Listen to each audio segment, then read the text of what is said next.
The conference room smelled like ozone, and that particular brand of desperate ambition that only comes from a mid-level executive wearing a tie that cost more than his monthly car payment. I sat there staring at a coffee ring on the glass table, listening to the new director of operations, a guy named Jordan Walsh, who had been with TechFlow Dynamics for exactly 96 hours. Jordan looked like he was assembled in a LinkedIn influencer factory. His teeth were too white for a Texas summer. His tan was spray bottle orange, and his vocabulary consisted entirely of words like synergy, pivot, and agile transformation. He couldn't tell a server from a microwave, but here he was holding my career in his manicured hands. I'm Ryan Brooks, by the way. 49 years old. Been building network infrastructure since before the cloud was just something that made you cancel weekend fishing plans.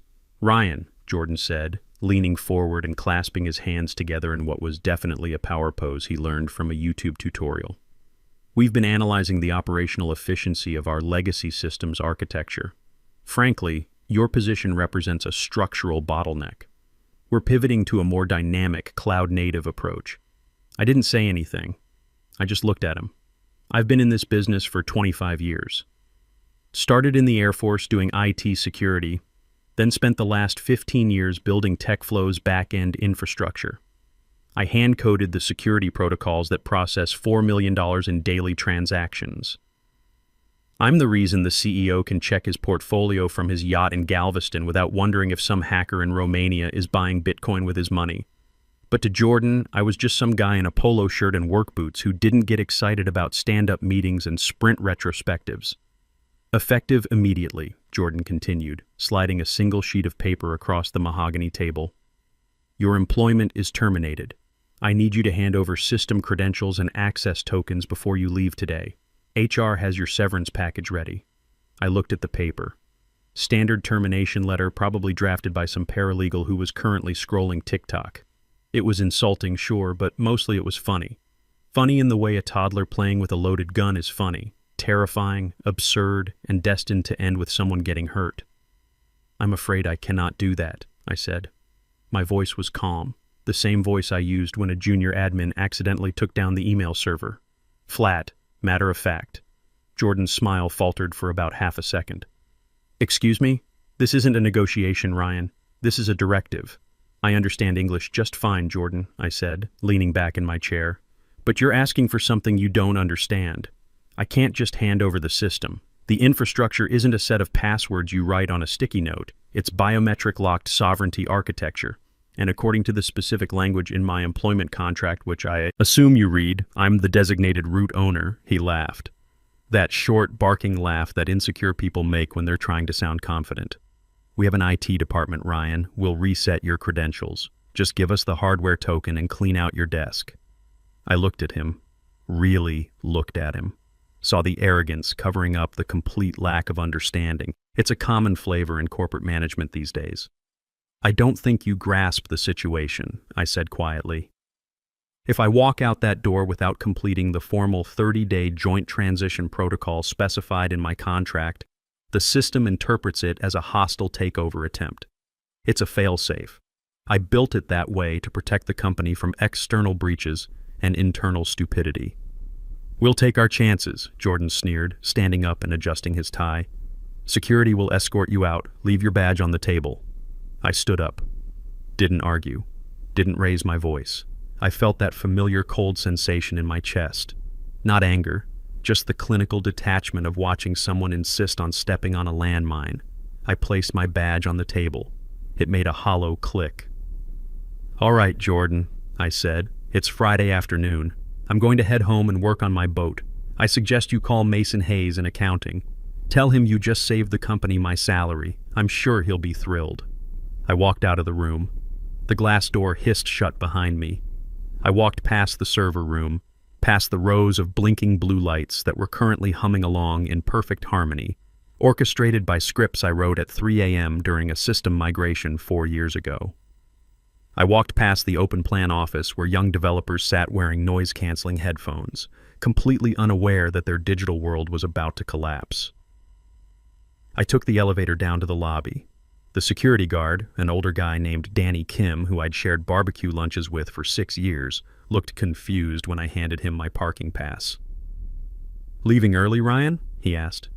"Yeah, Danny," I said, grabbing my jacket. "Permanent vacation. You might want to keep your phone handy. It's going to get real interesting on the 12th floor."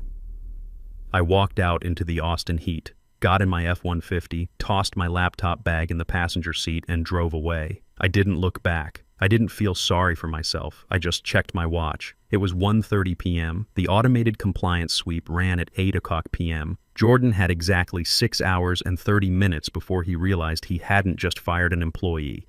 He'd fired the only person who knew how to keep the engine running. My garage workshop is a lot like my code, organized, efficient, and built to last. I spent Saturday morning working on the outboard motor for my base boat, getting ready for Sunday's fishing trip to Lake Travis. The Texas heat was already brutal at 9 a.m., but I love the focus it requires. No distractions, just problem solving. My phone was inside on the kitchen counter. I'd turned the ringer off. A bold move for someone who'd spent the last decade on call 24/7, sleeping with a laptop within arm's reach. But I wasn't on call anymore. I was unemployed. While I was torquing down spark plugs 15 miles away at TechFlow headquarters, the digital ecosystem I'd built was starting to panic.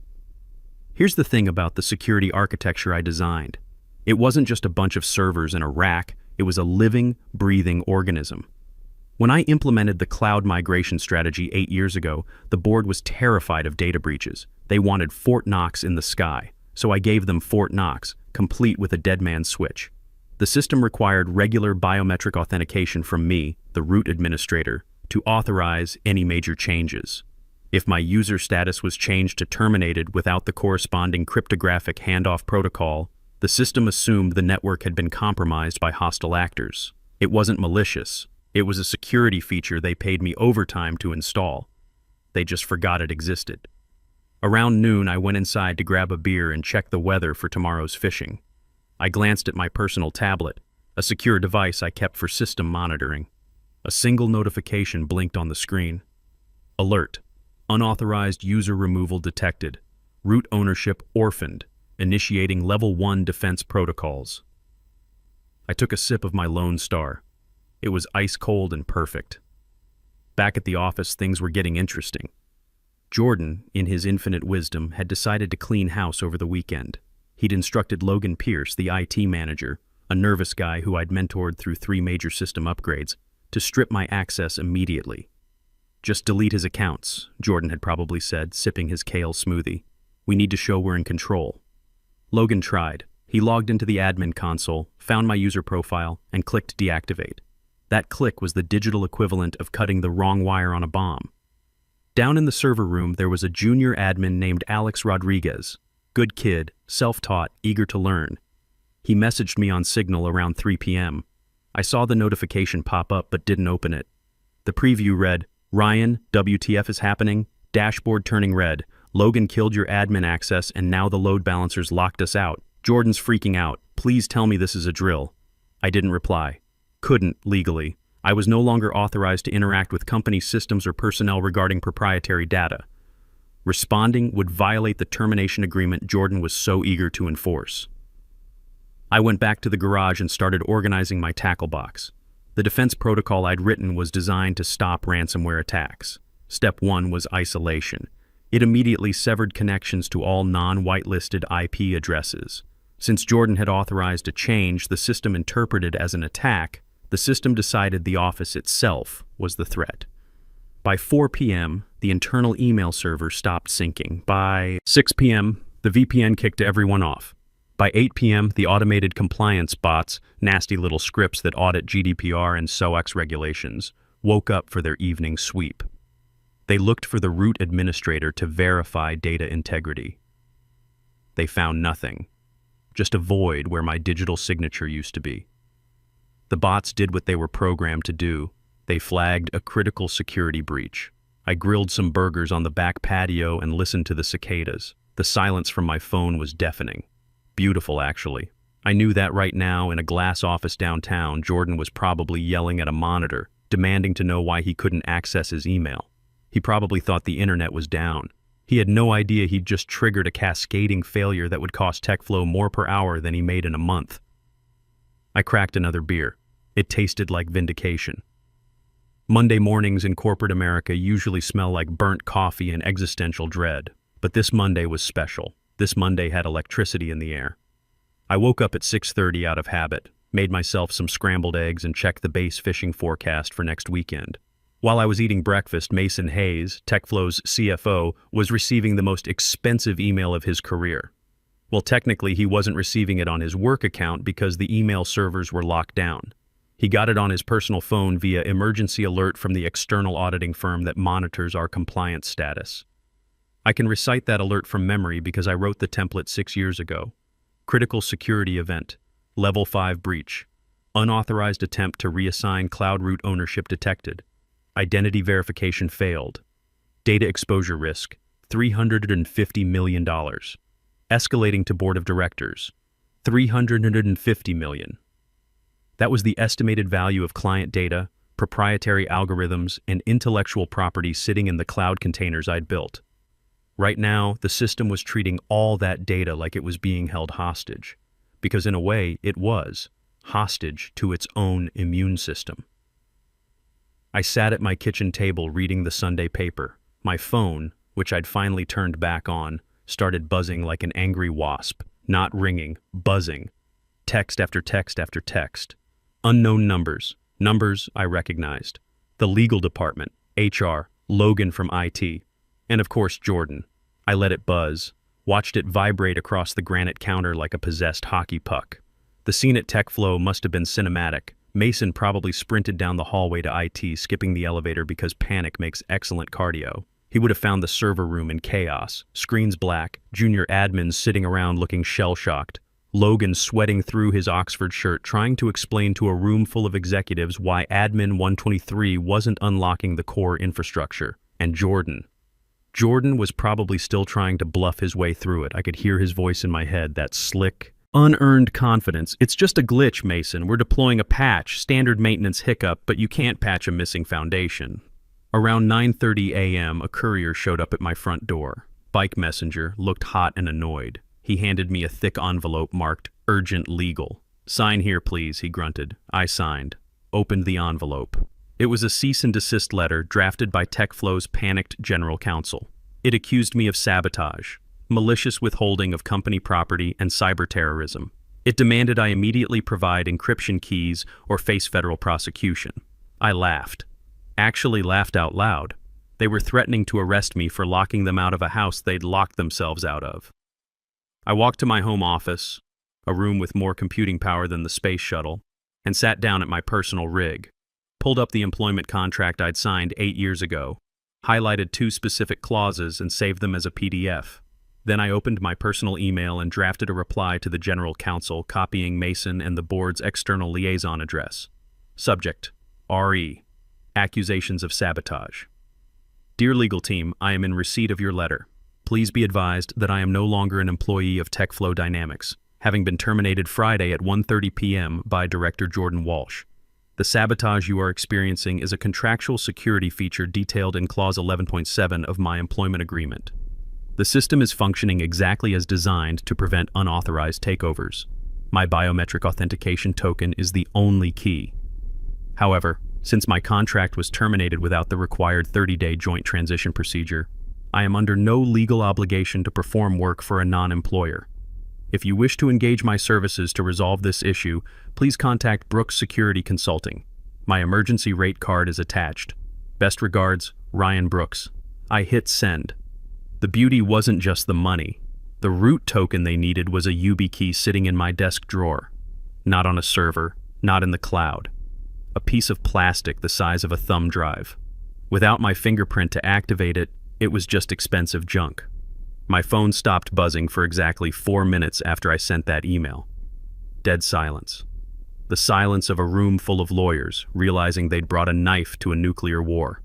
Then it started ringing again. This time, it was Wyatt Sterling, the chairman of the board. I wasn't in the boardroom, obviously. I was at Home Depot buying deck screws. But I've sat through enough emergency meetings to know exactly what that conference room felt like. It felt like recycled air conditioning and impending bankruptcy. Based on texts I later got from Nicole Thompson, an executive assistant who liked my straight shooting style, the emergency board meeting was called for 11 a.m. They couldn't even use the smart displays because the AV system was network dependent, and the network currently thought the building was under siege by Russian hackers, so they used a whiteboard and dry erase markers, the analog tools of defeat. Jordan walked in, reportedly still trying to maintain his swagger. Probably had a folder full of buzzwords ready: transitional friction, legacy debt, systems optimization. But the board wasn't interested in optimization. They were interested in the $350 million liability that had triggered automatic notifications to their insurance underwriters. Wyatt Sterling, a stone-faced 68-year-old who'd made his fortune in oil before pivoting to tech, was sitting at the head of the table. Sterling didn't do small talk. He did spreadsheets. And right now, his spreadsheets were hemorrhaging money. "Explain," Sterling said. "One word. No pleasantries." "It's a personnel issue," Jordan said, straightening his tie. "We terminated a legacy architect, Ryan Brooks, who'd created an overly centralized environment. He's reacting poorly. It's essentially a tantrum. We're working around it." "Working around it," Mason interrupted. He was pale. He'd seen my email. "Jordan," he didn't react. He went home. "The system locked us out because you fired the root administrator without following protocol. Did you ask for a proper handover?" Sterling's voice could have cut glass. "He refused to comply," Jordan protested. "Said he couldn't transfer access. He said the contract required a 30-day joint transition," Mason corrected, looking at a printout. "Did you read his employment contract, Jordan?" Silence. The kind of silence that could crush a human spine. I relied on HR's summary," Jordan stammered. "You fired the architect of our entire revenue stream," Sterling said, his voice dropping an octave, without reading the documentation. "You treated the backbone of a $500 million operation like it was a Gmail account." Jordan tried to pivot. "The system is flawed if one person can paralyze operations. That's exactly the bottleneck I was trying to eliminate." "It's not flawed, you idiot," another board member snapped. "It's secure. It's exactly what we contracted for after the 2019 breach. We wanted a system that couldn't be hijacked by rogue administrators. Ryan isn't the rogue here. You are." That was the moment. The crack in the facade. The realization that the shiny new director was just a wrecking ball in a business suit.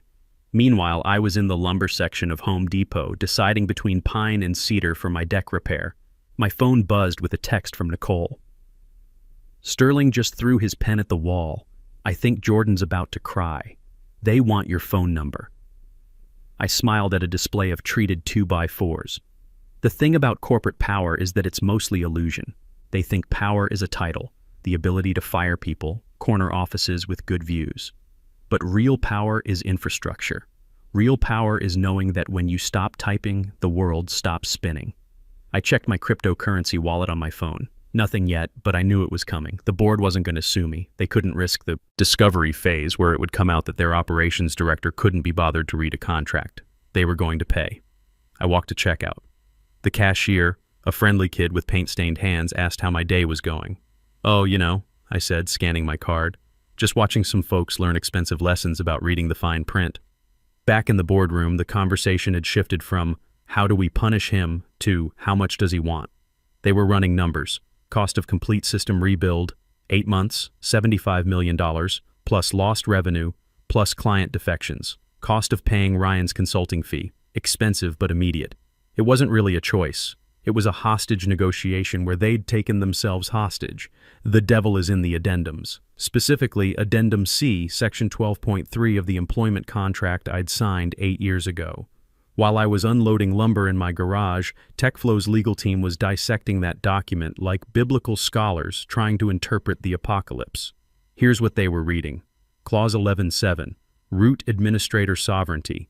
The contractor, Ryan Brooks, retains primary system authentication until formal transfer occurs via A. Biometric verification from both parties, B. 30-day active transition period, and C. Notarized release of liability. Section 12.3, Breach of Separation Protocol. In event of immediate termination without procedures outlined in 11.7, system shall interpret as hostile removal.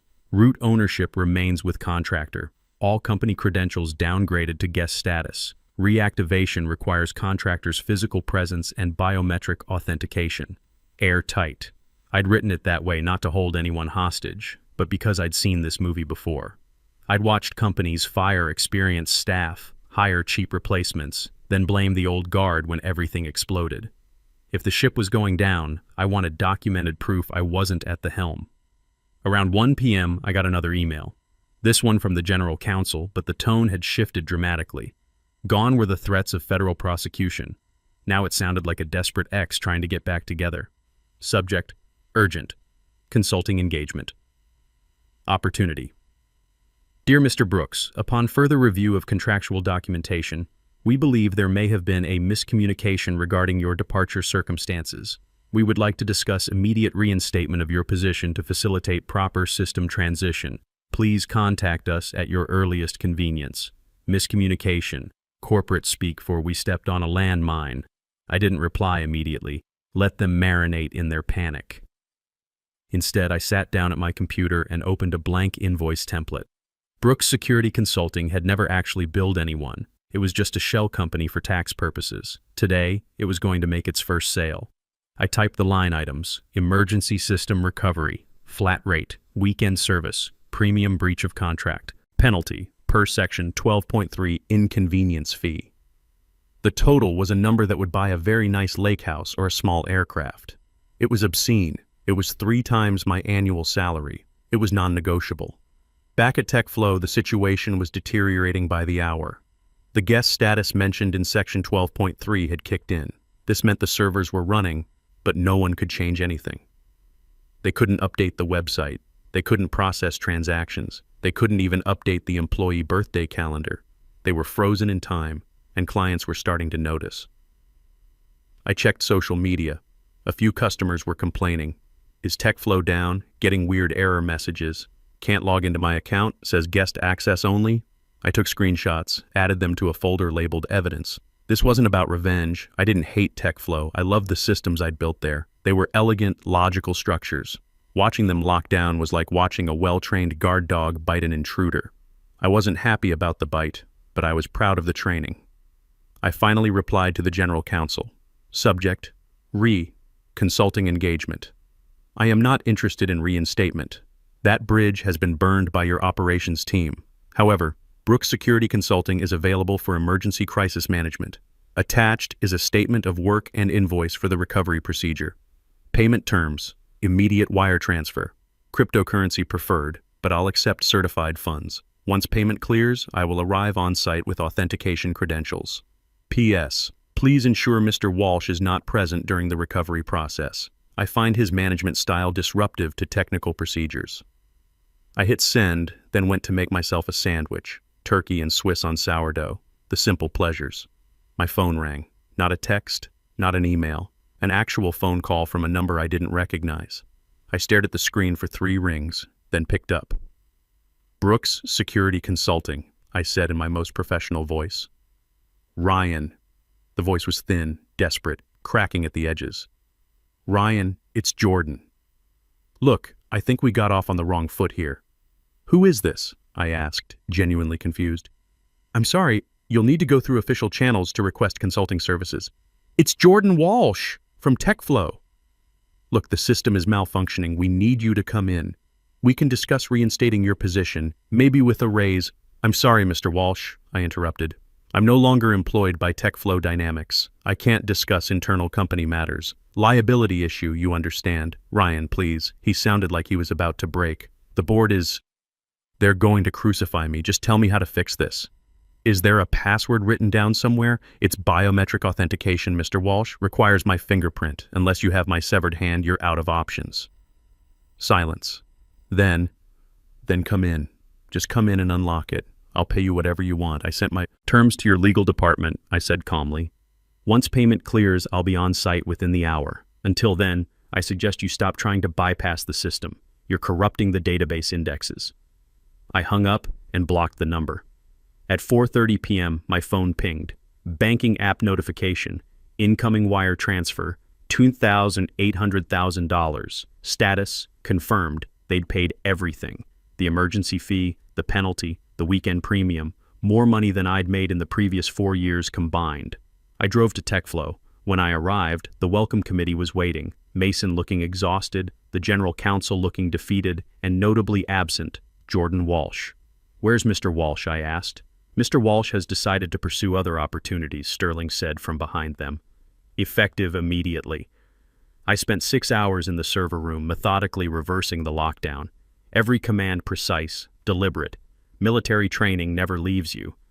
When I emerged, the executives were waiting like refugees. "Systems online," I said simply. "Minimal data loss." "Thank you, Ryan," Mason breathed. "We'd like to discuss bringing you back." "I'm not interested in employment," I cut him off. "But Brooks Security Consulting offers retainer services. My terms. I report to the board only. Full architectural authority. Veto power on infrastructure changes." Sterling nodded. "Agreed. What about root access?" I pulled a second YubiKey from my pocket. "Secondary token, configured for your biometric signature. Keep it in a safe. And your primary?" "I keep that," I said. "Insurance policy." He understood. The trust was gone, replaced by mutually assured destruction, much more stable than friendship. I walked out of TechFlow at midnight. The Austin air was cool, stars visible above the city lights. I checked my bank account. The balance looked like a phone number. I wasn't going to buy a mansion or quit working. I was going to finish my deck, maybe get that pontoon boat I'd been considering, take my kids fishing when they visited. As I drove home, I thought about systems. People think technology is magic, but it's just logic. Binary, 1 or 0, access granted or denied. Jordan had tried to negotiate with a Boolean and got returned as false. I pulled into my driveway, sat in the truck listening to the engine cool. Tomorrow I'd start building the deck edition. Sunday I'd take the boat out. I grabbed a beer and sat on my back porch listening to the quiet hum of the world running exactly as designed. Best $2.8 million beer I ever tasted.